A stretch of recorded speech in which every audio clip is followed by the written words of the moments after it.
전 세계에서 출산율이 너무 저조해서 가장 빨리 없어지는 나라 중에 또 한국이 있습니다. 나라를 위하여 자녀를 출산해야 돼요.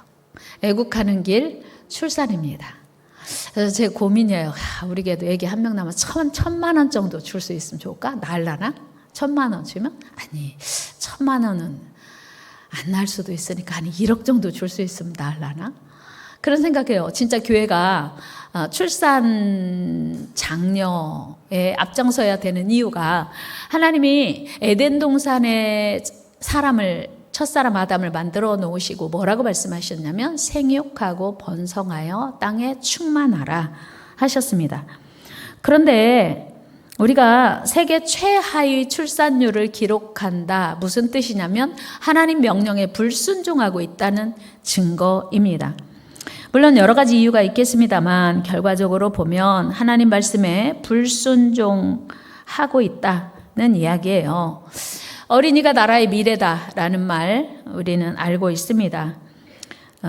그렇다면 우리가 어떻게 하나님을 믿는 성도들이라도 하나님 말씀에 순종하여 후손을 많이 낳을 수 있을까? 그리고 낳은 아이들을 어떻게 하나님의 사랑으로 키울 수 있을까? 참 안타까운 것은 예전에는요, 결혼이 필수였어요. 출산도 필수였습니다. 그러나 요즘은 결혼도 선택이고 출산도 선택이 되어 가고 있으니 우리가 얼마나 하나님의 명령에 정면으로 거부하고 있는지를 우리가 기억합니다. 기억해야 하고요. 물론 이건 노인들만 다짐한다고 될 일이 아니에요. 젊은이들이 하나님 말씀을 다시 기억하고 순종할 마음이 있어야 하지요. 그러나 어르신들도 관련이 없지는 않습니다. 하여튼 자녀들이 출산을 하면 적극적으로 그 자녀가 양육되어지는 일에 부모 세대가 도와줘야 가능하기 때문입니다. 일단 많이 낳는 것 중요합니다. 그러나 한 걸음 더 나아가서 어떻게 그 낳은 자녀를 하나님이 기뻐하시는 자녀로 키울 수 있을까? 그래서 이 시대에 이바지하고 사회에 영향력을 가진 하나님의 사람으로 키울 수 있을까 하는 고민은 우리 모두의 숙제요, 사명입니다. 물론 자녀를 잘 키워서 이미 국위를 선양하고 전 세계에 영향력 있는 사람으로 키운 부모들도 우리 한국에 이미 많이 있습니다. 세계적인 축구 스타 손흥민을 키워낸 그 월드 클래스급 아버지의 면모를 보여주고 있는 손흥정 축구 감독이 그 대표적인 예죠. 우리가 자랑스러워하는 피겨 여왕인 김연아 선수를 키워낸 어머니도 대단하신 분이에요. 피겨의 불모지라고 할 수 있는 한국에서 세계 피겨 여왕으로 등극시킨 김연아 어머니도 자랑스럽습니다. 남편을 사별하고 세 자녀를 하버드 장학생으로 키운 황경애 사모님도 훌륭한 어머니의 모델입니다. 그러나 오늘 저는 하나님의 말씀 속에서 자녀 교육의 모델을 찾고 싶은 거예요. 그러니까 세상적인 스타로 키우는 것도 훌륭하고 귀한 일인데 어떻게 하면 하나님 나라의 귀한 일꾼으로 양육할 수 있는가? 이것은 우리 모든 믿는 사람들에게 주신 하나님이 사명이기 때문입니다. 하나님께서 우리를 사랑하셔서 어떻게 하면 우리가 복을 누리며 살 수 있는지, 우리만이 아니고 자손 대대로 하나님의 은혜와 축복 가운데 살아갈 수 있는지를 성경을 통해서 말씀해 주셨고 특별히 오늘 본문에서 말씀하고 있습니다. 여러분, 어떻게 하면 우리의 사랑하는 자녀들이 하나님의 은혜 안에서 행복하게 자라고 아름답고 형통한 삶을 살 수 있을까요? 오늘 본문은 모세의 설교입니다. 본문은 하나님께 대한 하나님의 백성의 기본 자세를 다루는 모세의 고별 설교 제2부 중 십계명을 재반포하는 장면입니다. 하나님께서는 출애굽한 이스라엘 백성들에게 하나님의 백성, 즉 하나님의 선민 언약 체결의 조건으로 율법, 즉 십계명을 제시하십니다. 십계명은 이스라엘 백성들이 하나님의 선민으로서의 삶을 사는 데 있어서 가장 핵심이 되는 율법, 또 행동 규범입니다. 흔히 모세오경을 율법서라고 말합니다. 그만큼 모세오경 중에 가장 중요한 핵심은 율법입니다. 그 율법 중에서도 이 십계명은 모든 율법의 의미를 암묵적으로, 압축적으로 표현하고 있는 율법의 중심, 곧 율법 중에 헌법이라고 말할 수 있습니다. 그런 점에서 우리는 십계명을 바라볼 때 단순히 우상숭배 금지나 살인, 도둑질 등 이웃에게 해가 되는 일을 하지 말라라고 하는 세상에 살아가는 도덕률 정도를 말씀하신 게 아니라는 사실을 우리는 기억해야 합니다. 무엇보다 십계명은 본질에 대한 계명이기 때문입니다. 십계명은 먼저 둘로 나눌 수 있는데요. 1계명에서 4계명까지는 하나님에 관한 대신 계명, 5계명에서 10계명까지는 이웃과의 관계, 대인 계명입니다. 이는 십계명 자체가 단순한 도덕률이 아니고 하나님의 백성이 맺어야 할 하나님과의 관계에 초점이 있음을 증거해 줍니다. 이런 십계명은 먼저는 하나님과 어떻게 화평할 수 있을까? 그리고 어떻게 이웃과 또 화평할 수 있을까라고 기록하고 있습니다. 그 이유는 하나님과 관계가 먼저 바로 세워질 때 우리 이웃과의 관계도 바로 설 수 있기 때문입니다. 여러분 생각해 보면 지금 우리가 살아가는 이 땅이 미움과 시기와 질투와 다툼과 반목과 여러 가지 악이 횡행하고 있습니다. 그렇다면 언제부터 이게 시작이 됐을까요? 언제부터 이렇게 사람들 간에 서로 싸우고 미워하고 다투고 죽이고 음행을 하고 도둑질과 거짓말을 난무하게 되었을까요? 그것은 바로 우리 인류의 조상 아담에게로 거슬러 올라갑니다. 아담이 하나님 말씀에 불순종한 이후에, 그러니까 하나님과 관계가 깨진 이후에 죄를 짓고 타락하게 되자 그의 아들 가인이 동생 아벨을 죽이는 살인자가 되었습니다. 그 이후로 인간 사회는 더 이상 평화가 끊어졌고 끊임없는 불화, 전쟁과 갈등만 존재하게 되었습니다.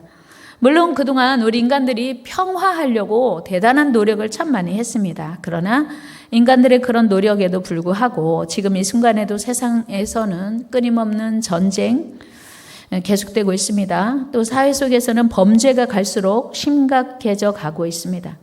사람들 사이에 갈등과 대립이 끊이질 않고 있습니다. 무슨 뜻일까요? 우리 인간의 노력으로 평화를 이룰 수 없다. 그런 얘기입니다. 그렇다면 어떻게 이 세상에 존재하는 그 많은 갈등과 대립의 문제를 평화로 바꿀 수 있을까? 평화로운 세상을 이룰 수 있을까? 그것은 바로 아담이 깨트려 버린 하나님과의 바른 관계를 회복하는 데 있습니다. 그것은 하나님께서 우리를 위해서 화목제물로 주신 예수 그리스도를 믿고 죄사함을 받은 후 하나님만을 유일하신 하나님으로 섬기며 그의 말씀에 순종하는 것입니다. 여러분 생각해 보면 아담이 불순종했습니다. 아담이 하나님께 범죄했습니다. 그런데 왜 그의 아들들이 싸우고 미워하고 다투다가 죽이고 죽임을 당했을까요? 아버지가 불순종했는데, 아버지가 하나님께 범죄했는데 왜 아들들이 싸우고 미워하고 다투고 죽이고 죽었습니까? 그러니까 하나님과의 바른 관계가 먼저 정립이 될 때에 이 땅에서 사람들과의 모든 관계가 정리화해되더라고 하는 거예요. 그러니까 서로 사랑할 수 있는 화해의 세상이 되기 위해서는 먼저 하나님과의 관계가 정립되어야 한다고 하는 것입니다. 우리 안에 있는 미움과 악에 대한 근성을 우리 힘으로 극복하는 것이 가능할까요? 결코 불가능합니다. 지금 이 순간에도 우리 온 인류는 내가 하나님 앞에 바로 서 있는지를 점검해야 돼요. 그리고 바로 서야 됩니다. 그러니까 하나님과 관계가 바로 서지 않으면 이웃과의 관계가 해결되기 어렵기 때문이에요. 왜요? 오늘 본문 6절에서 모세가 십계명을 다시 반복하면서 이렇게 말씀하세요. 나는 너를 애굽 땅 종되었던 집에서 인도하여 낸 내 하나님 여호와라. 무슨 말씀이냐면 출애굽 사건은요, 하나님이 하신 사건이고 하나님의 사랑에서 비롯된 사건입니다. 그러니까 출애굽은 이스라엘 백성들이 그렇게 원하는 일이었어요. 200만 명이 넘는 이스라엘 민족 모두가 우리 애굽에서 해방되면 좋겠어 라고, 우리를 해방시켜 주세요, 우리에게 자유를 주세요 라고 끊임없이 부르짖었습니다. 그런데 그들 힘으로, 그들 자력으로는 출애굽할 수 없었습니다. 그래서 하나님께서 모세를 보내서 그들을 출애굽시키셨어요. 그러니까 하나님의 사랑이 이스라엘 백성들에게 이미 임했다는 사실을 하나님이 말씀하고 있는 것입니다. 그러니까 출애굽한 이스라엘 백성들이 출애굽 사건을 기억하면서 십계명을 받으면, 아하, 이 말씀이 우리를 향한 하나님의 사랑이로구나 라고 느껴야 된다는 거예요. 그러니까 이스라엘 백성들이 먼저 하나님을 사랑했기 때문에 출애굽이 이루어졌고, 출애굽한 이스라엘 백성들은 이제 그 하나님의 말씀에 순종할 때 그 다음 단계의 은혜가, 축복이, 형통이 이루어진다는 하나님의 약속입니다. 하나님께서 이스라엘 백성들에게 십계명을 주시는 이유가 이스라엘 백성들을 괴롭히려고 하거나 이스라엘 백성들을 힘들게 하려는 게 아니라는 사실을 미리 말씀하고 계신 거예요. 이 십계명의 1차 수혜자인 이스라엘 백성들은 십계명이 지키기 어렵다, 힘들다, 원망하고 불평하면 안 된다는 것이었어요. 이 계명은 모두가 마땅히 기쁘게 지켜야 할 은혜요 축복의 계명이었습니다. 우리 하나님께서 이스라엘 백성들을 사랑하셔서 출애굽시켜 주셨기 때문입니다. 그래서 하나님께서 이스라엘 백성들을 출애굽시키시고 자기 백성 삼으셨어요. 언약 백성 삼으셨습니다.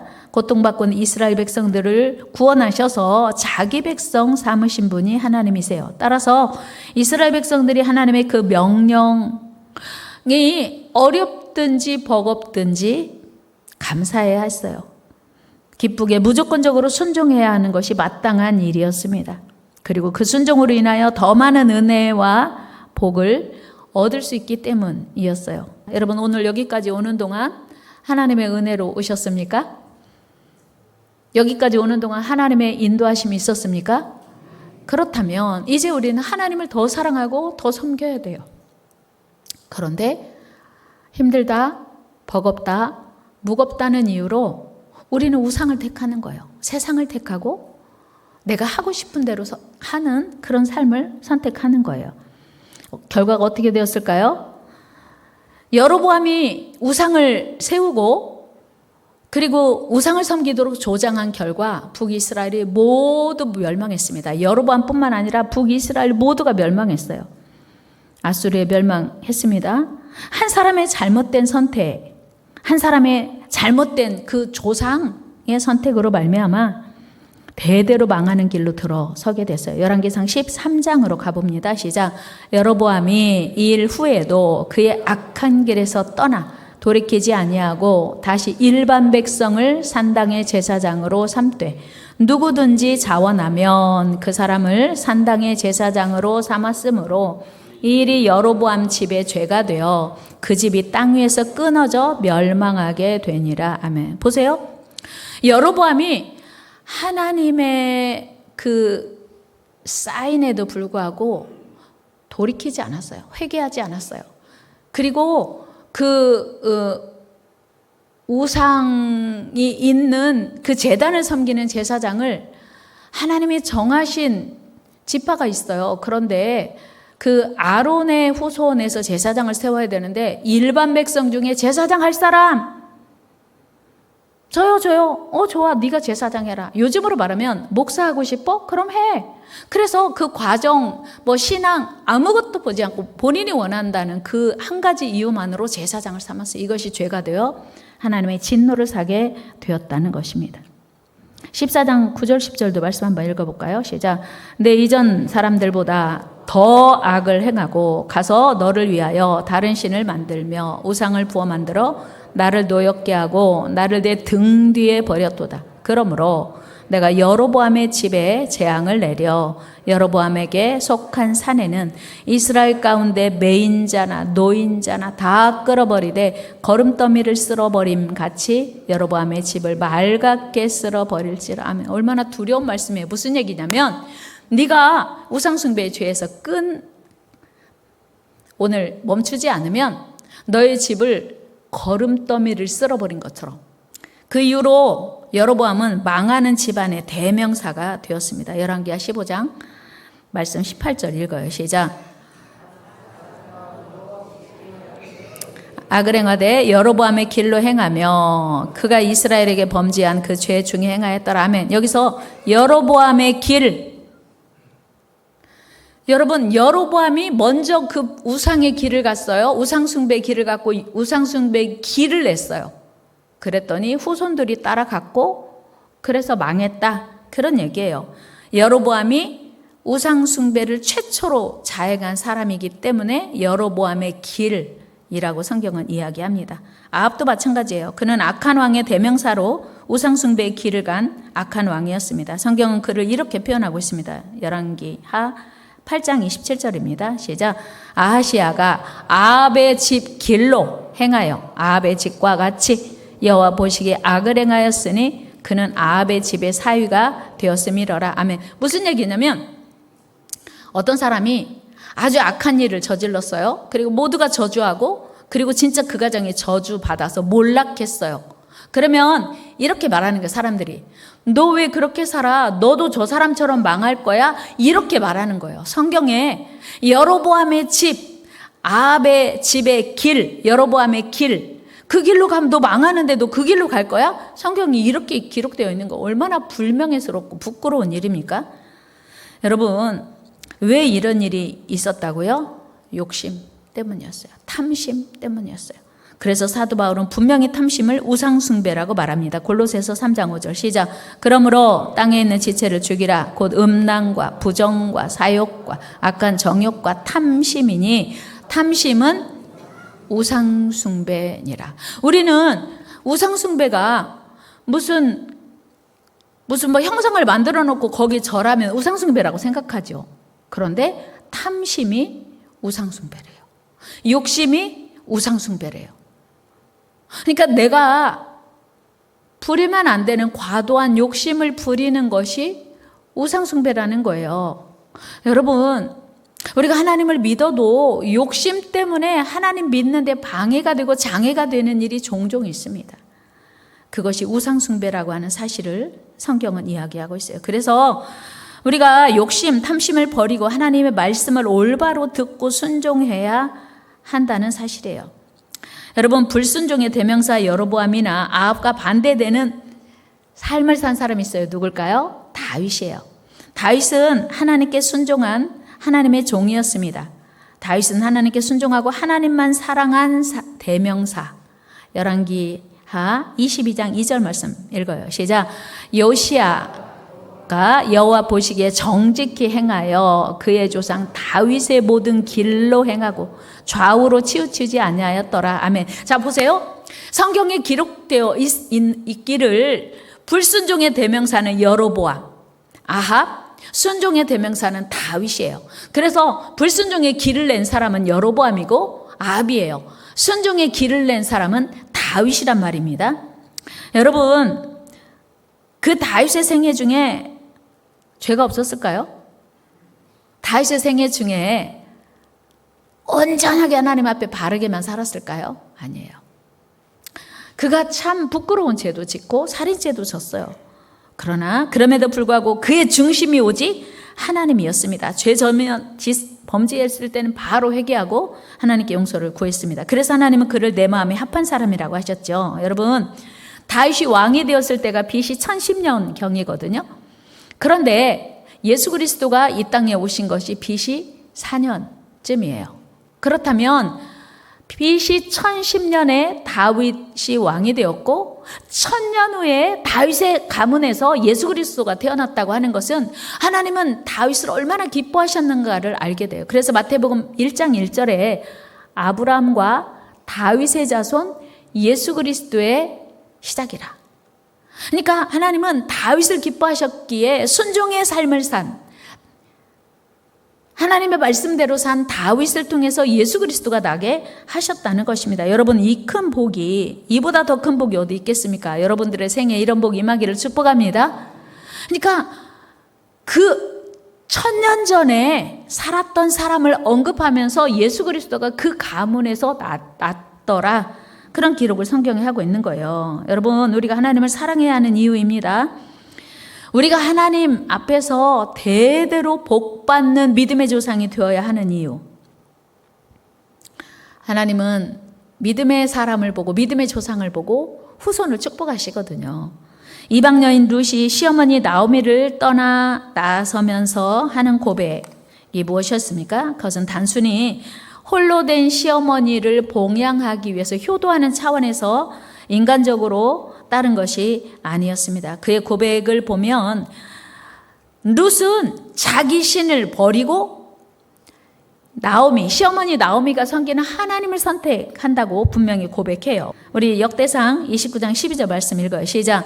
부와 귀가 주께로 말미암고 또 주는 만물의 주제가 되사 손에 권세와 능력이 있사오니 모든 사람을 크게 하심과 강하게 하심이 주의 손에 있나이다. 아멘. 여러분, 우리가 믿는 하나님이 높이기도 하시고 낮추기도 하시고 살리기도 하시고 죽이기도 하시는 분이에요. 그러니 그 하나님을 전심으로 사랑할 때 여러분과 여러분 자녀가 축복의 가문이 될 줄 믿습니다. 여러분, 우리는 길을 만드는 자예요. 지금 길을 만들어 가고 있습니다. 우리는 지금 길을 닦고 있어요. 다시 다 같이 한번. 우리는 길을 만드는 사람입니다. 그렇다면 어떤 길을 만들어야 될까? 축복의 길, 멸망의 길, 축복의 길, 저주의 길. 특별히 우리 자녀들을 위한 길을 만드는 중에 있습니다. 여러분은 자녀들을 사랑하십니까? 자녀가 형통하기를 원하십니까? 자녀가 행복하기를 원하십니까? 그렇다면 여러분이 먼저 길을 만들어야 되는데, 무슨 길? 축복의 길, 형통의 길. 그 길은 하나님을 진심으로 사랑하고 섬기는 것입니다. 이것이 믿음의 길, 축복의 길을 내는 일입니다. 그리고 사랑하는 자녀들이 하나님을 전심으로 믿고 섬기도록 가르치고 보여줘야 합니다. 그때 우리 하나님께서 여러분과 가정과 자녀들에게 놀라운 은혜와 축복을 내려 주실 것입니다. 이제 말씀을 마칩니다. 여러분, 아브라함이 하나님 앞에 순종했더니 그 아들 이삭이 복을 받았네요. 하나님 분명히 말씀하세요. 너의 아버지 아브라함 때문에 너에게 복을 주는 거야. 창세기 26장 한번 가볼까요? 같이 읽어요. 시작. 내 자손을 하늘의 별과 같이 번성하게 하며 이 모든 땅을 내 자손에게 주리니 내 자손으로 말미암아 천하 만민이 복을 받으리라. 이는 아브라함이 내 말을 순종하고 내 명령과 내 계명과 내 율례와 내 법도를 지켰음이라 하시니라. 아멘. 이삭에게 하나님이 하시는 말씀에 내가 너의 자손을 하늘의 별같이 번성하게 그리고 존귀하게 해주겠다. 이는 그 이유가 뭐냐면 너의 아버지 아브라함이 순종했기 때문이라고 말씀하시는 거예요. 여러분, 다윗의 아들 솔로몬이 하나님 앞에 실수하고 불순종하는 범죄를 저질렀어요. 그래서 나라를 둘로 나누기로 하셨을 때 하나님이 솔로몬에게도 분명히 말씀하세요. 너의 아버지 다윗 때문에, 다윗의 순종과 충성 때문에 너에 대해서는 나라를 나누지 않고 너의 아들에 대해서 나누겠다. 열왕기상 11장 12절 말씀 읽어요. 시작. 그러나 내 아버지 다윗을 위하여 네 세대에는 이 일을 행하지 아니하고 네 아들의 손에서 빼앗으려니와. 아멘. 부모가 어떻게 살아야 하는지 너무 중요하다는 사실을 우리는 확인할 수 있습니다. 여러분, 우리 모두 하나님을 사랑합시다. 자녀를 사랑하는 진정한 길은요, 내가 하나님 사랑하는 거예요. 하나님보다 더 사랑하는 것 모두 우상숭배입니다. 자손 대대로 은혜와 축복을 누리는 복된 성도, 복된 가정 되시기 바랍니다. 부모된 우리가 하나님을 가장 잘 섬기는 일은 그 무엇과도 바꿀 수 없는 가장 소중한 재산이요. 여러분, 유산 물려주고 싶지요? 없어서 못 물려주잖아요. 하나님 잘 믿는 것이 어마어마한 유산 물려주는 겁니다. 우리 모두 믿음의 가문, 축복의 자녀를 세워가는 복된 부모 되기를 주의 이름으로 축원합니다.